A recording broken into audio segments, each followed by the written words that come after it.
Oi, aqui é Daniel e eu tô nesse maravilhoso e confuso emaranhado de ruas, vielas e belas piazzas.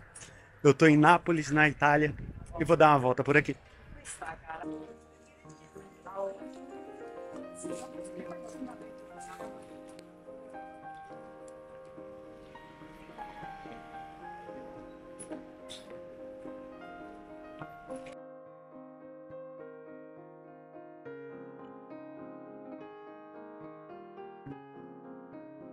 Dá uma olhada nessa galeria aqui. Essa é a Galeria Príncipe de Nápoles, feita em homenagem ao primeiro filho da família Savoia. Ela foi construída lá pelo século XIX. Eu ainda não entendi muito o motivo dela estar com essas redes assim. Não sei se é para alguma restauração, alguma coisa. Todas as lojas estão fechadas. Mas dá para olhar mais ou menos. Ela foi feita no estilo chamado de Art Nouveau. Só que aqui o Art Nouveau é mais conhecido como estilo Liberty. Isso em homenagem a uma loja de departamento de Londres, que já era feita nesse estilo. Então eles meio que copiaram e trouxeram para cá, dando esse apelido.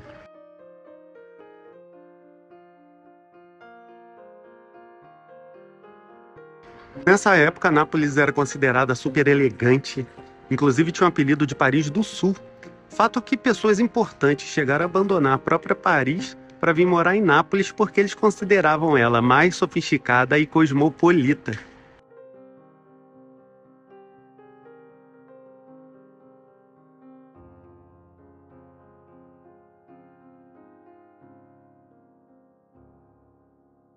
Essa cidade também ficou muito famosa por conta do Grand Tour.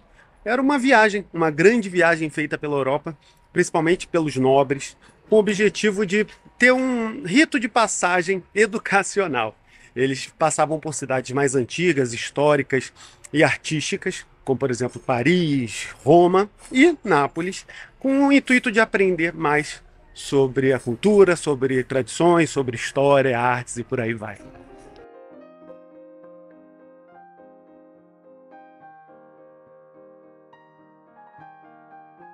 Essa aqui é a Praça Vincenzo Bellini, em homenagem ao compositor de ópera.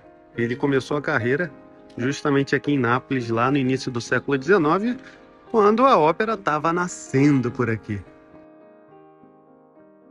E aqui nessa parte da praça que você consegue ver a antiga Neápolis, que queria dizer cidade nova, que era Nápoles na época dos gregos, mais ou menos lá do século V a.C.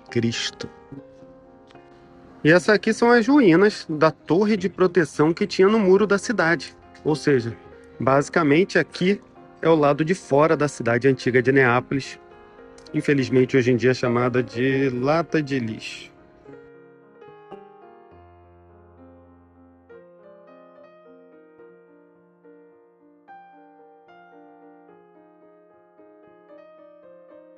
A história aqui de Nápoles é basicamente marcada por um período de poder, de bastante grandiosidade, e um período depois de declínio, logo depois. E essa praça aqui, a Praça do Dante, conta um pouquinho dessa história.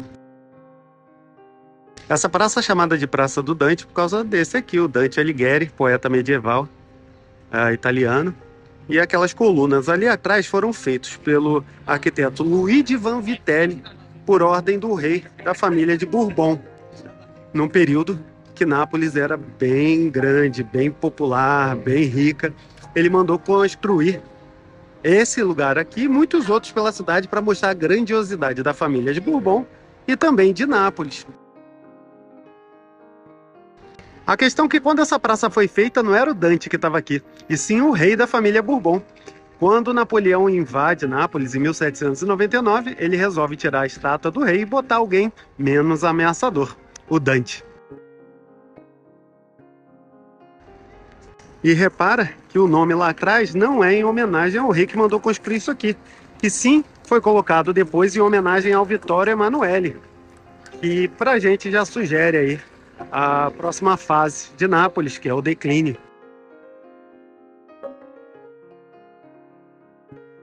E essa rua aqui, movimentada e barulhenta, é uma das principais ruas de comércio aqui de Nápoles. É a chamada Via Toledo. E, diferente do que muita gente pensa, não é uma homenagem direta à cidade de Toledo, na Espanha, e sim uma homenagem a um vice-rei espanhol chamado Pedro Álvares de Toledo. Esse sim foi muito importante aqui para a cidade, lá no século XVI, e acaba dando nome a essa rua aqui. Ainda na Via Toledo, e essa aqui é a Praça 7 de Setembro. E dá para dizer que essa aqui deu mais ou menos o start do declínio de Nápoles. Isso porque foi daquela varanda ali que o famoso revolucionário Giuseppe Garibaldi anunciou a conquista de Nápoles. E é daquela varanda lá que ele anuncia a unificação da Itália e também o Vittorio Emanuele II como o primeiro rei do país. Mais ou menos uma década mais tarde, Roma também se junta a essa unificação, tornando isso uma realidade. Sem dúvida, esse foi um período grandioso para a Itália, para Roma e para outras cidades, mas não exatamente para Nápoles. Isso porque grande parte da riqueza aqui foi transferida para outras cidades. Isso fez com que uma cidade que era super conhecida culturalmente, sofisticada, se tornasse uma cidade provinciana.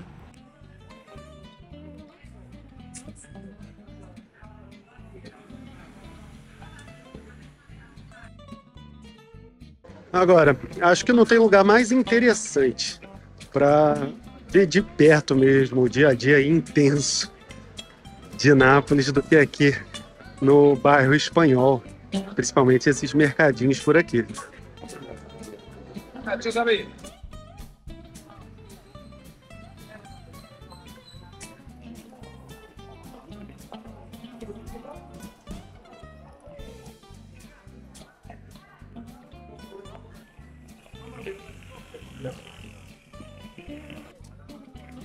Aqui ainda tem o mesmo esquema de ruas do século XVI, quando os espanhóis, os militares espanhóis se estabeleceram por aqui. E mantém mais ou menos o mesmo padrão de ruas até hoje. A impressão que se dá é que todo mundo se conhece aqui também. Com essas ruas estreitas aí, a intimidade deve ser grande, né? E essa aqui, por exemplo, nem é a mais estreita, ela até é bem larga para as ruas aqui do bairro. Piazza Carità foi feita por uma visita de Hitler a Mussolini em 1938. E aqui, como em outras partes da Itália, você encontra esses prédios com essa arquitetura reta, linhas retas, chamada por muitos de arquitetura fascista. Essa é uma homenagem a um Salvo d'Acquisto, que foi um herói nacional que morreu por ter confessado um crime que não cometeu. Tinha acontecido ato de sabotagem e 22 pessoas estavam na lista para serem executadas, porque ninguém confessava. Ele acabou confessando e, bom, morreu sozinho, mas acabou salvando essas 22 outras pessoas aí. Um outro ótimo exemplo dessa arquitetura chamada fascista é esse prédio aqui, do Correio. Repara as linhas retas, sempre obedientes.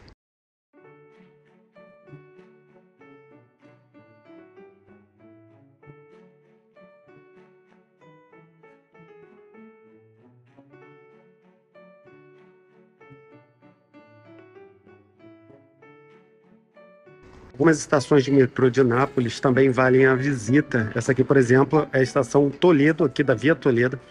E foi aproveitada uma parte de uma fortificação que tinha aqui embaixo, do final do século XV, início do século XVI. Encontraram essa aqui durante a construção e deixaram aqui para que as pessoas pudessem também apreciar essa construção antiga. Além disso, eles também resolveram fazer a arte nas estações do metrô. Esse aqui é um mosaico, mas aí bem mais moderno, feito em 2012 por um artista que retrata uma procissão napolitana com alguns personagens clássicos.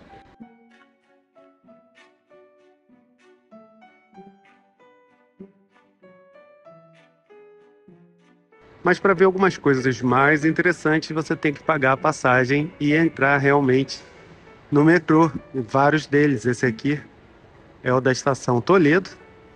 Você paga R$ 1,60, que é o preço da passagem, e consegue visitar ele e até outros também, porque a passagem normalmente dura 1 hora. Então eu diria quer fazer uma visita no museu, que custa só R$ 1,60.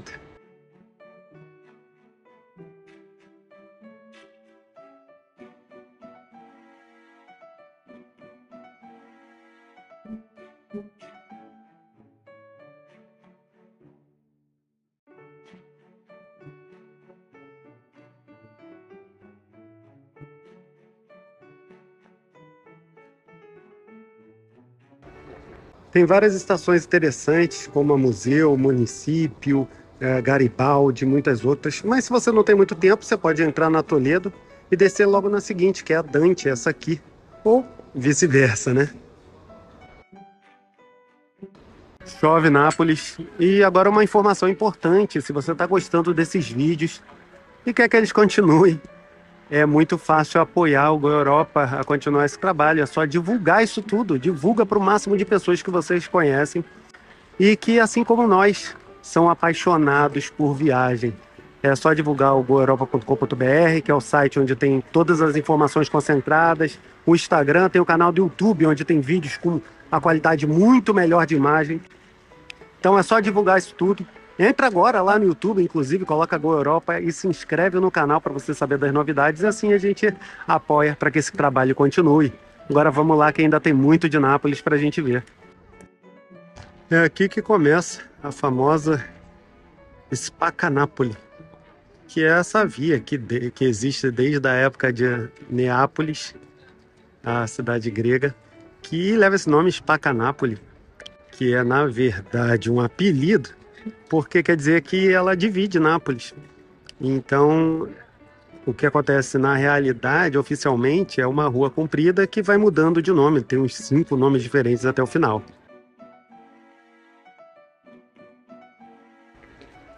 Assim como outras cidades na Europa, Nápoles também passou pela peste. E assim como as outras cidades, o pessoal que sobreviveu passou por ela e saiu vivo, constrói um monumento ornamentado, agradecendo a Deus por isso. O Corpo do Nilo, também chamado aqui, mais conhecido como Corpo de Nápoles, porque ele representa a abundância de Nápoles. Ele foi colocado aqui nessa região, que antigamente era chamada de bairro egípcio. E ela foi feita lá pelo século II. Tem até uma lenda que diz que quando as mulheres passam perto, escutam um sussurro vindo aí da estátua. Vai saber.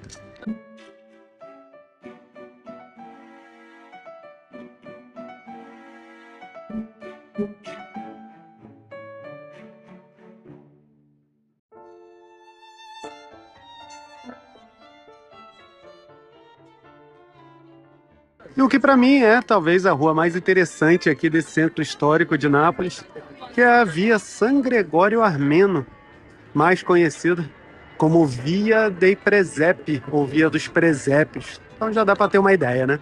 E como você já deve estar imaginando, aqui vendem os presépios, só que são presépios bem diferentes, bem típicos, que vale a pena parar para dar uma olhada, mas também tem muitas outras coisas. Eu acho mais interessante nesses presépios aqui de Nápoles é que eles não são colocados num cenário de Belém em 2000 anos atrás, e sim nas ruas de Nápoles, aqui por volta do século XIX. Agora repara os detalhes.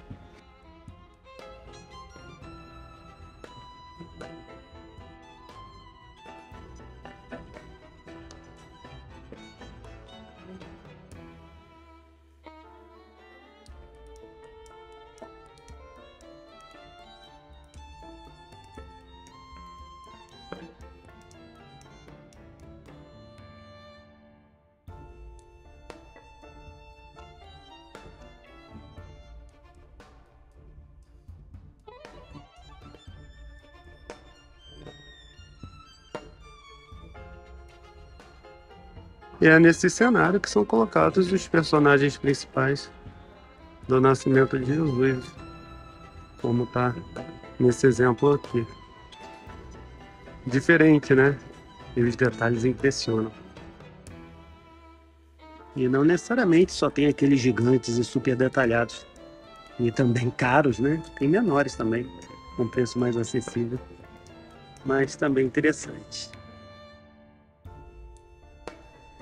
Outra coisa muito vendida aqui é o que a maioria dos brasileiros chama de pimenta, que na verdade não é. Esse é o corno, um chifre, que é relacionado aqui com a abundância, prosperidade e também fertilidade, desde os povos antigos. Outro clássico daqui é o Pulcinella, esse personagem aí de máscara preta, nariz grande, roupa branca, que ressurgiu lá atrás no século XVI com a comédia dell'arte, junto com arlequins e colombinas.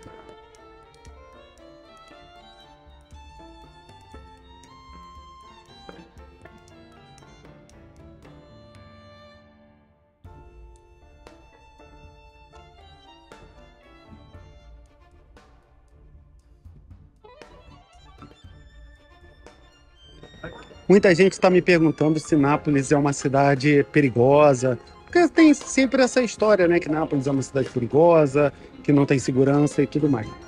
E, bom, eu sei que é difícil dizer também ao mesmo tempo, depende da experiência de cada um, mas eu posso falar um pouco da minha experiência. Eu estou aqui há 5 dias, acaba sendo bem mais do que a maioria dos turistas ficam na cidade, e o que eu vi aqui foi zero problema. Para ser sincero, eu não vi Nápoles ser mais perigosa do que nenhuma outra cidade na Europa. Ela, às vezes, passa um pouco da sensação de ser perigosa por conta das vielas, por conta de ser diferente, ser um pouco caótica em relação ao trânsito. Mas eu não me senti inseguro em nenhum momento e nem vi nada acontecer com outras pessoas. Nesses 5 dias de experiência aqui na cidade, o que ficou claro para mim é que o maior perigo que você corre aqui não é de segurança, e sim de ser atropelado. Eu escutei alguém falar por aqui que Nápoles era a Itália super intensificada. E não é que fez bastante sentido para mim? Eu tive outras oportunidades, mas essa foi minha primeira vez em Nápoles e para mim a cidade foi incrível, minha experiência foi ótima. E o que fica a pergunta é, por que eu não fiz isso antes? Não deixa de entrar lá em goeuropa.com.br/Eurotrip e baixar um e-book gratuito para te ajudar a viajar mais e melhor. Te vejo no próximo vídeo, um abraço.